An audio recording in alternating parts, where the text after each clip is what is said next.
In the Great Commission, Jesus commanded us to go make disciples of all nations, and he's meaning to be a disciple of him. But what is truly a disciple?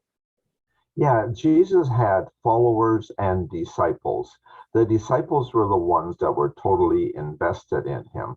So in verse 19 it says, "Therefore go and make disciples of all nations." Verse 20, teaching them to obey everything I have commanded you. So the difference between a disciple and a follower is a little hard to describe on the surface. Being a disciple was, for Jesus' disciples, was totally an adventure with Jesus. Every day, all the time, they were invested in that. In Greek philosophers, they had disciples. We have in a lot of different events and situations, there's people that have disciples. It actually makes me think of a story about in our music world, there was a fellow by the name of Elvis Presley. Now, that's not a very Christian story, but to elaborate, Elvis actually had a Christian side to him, but he had a hard time living it. But today, there are hundreds, maybe thousands of impersonators. These people are totally invested in being like Elvis.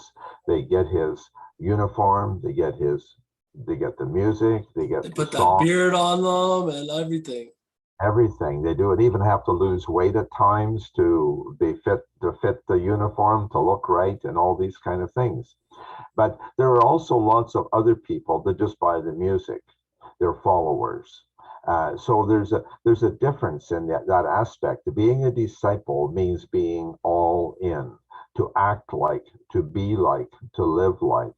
And that's a different thing than to be a follower. Actually, I have a question on that. How can we tell in our own life if we are being a disciple or a follower?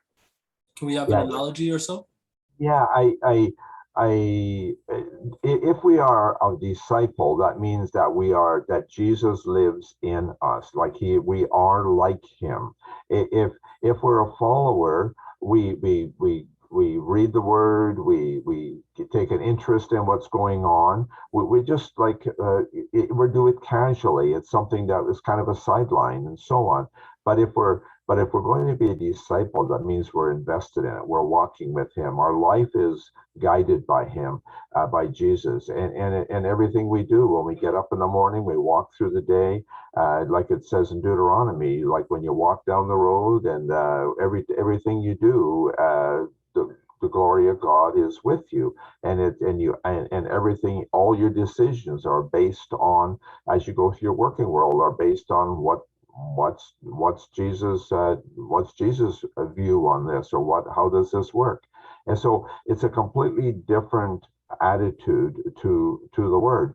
And so like in Jesus tells us, even in Revelation, it talks about those that were victorious in the gospel, in the letters to the churches, that we have to be fighting the good fight and to win the battle. So it's a different level of commitment. So when Jesus says, make disciples of all nations, it takes disciples to make disciples. If we are a disciple, we're also out there making other disciples. If we're a follower, we're making followers. But Jesus wasn't looking for a fan club. He was looking for people that were invested, that became like him, and are committed to the same things that he was committed to. And that is quite a difference from just being a follower. Amen. Thanks a lot for this, Harry.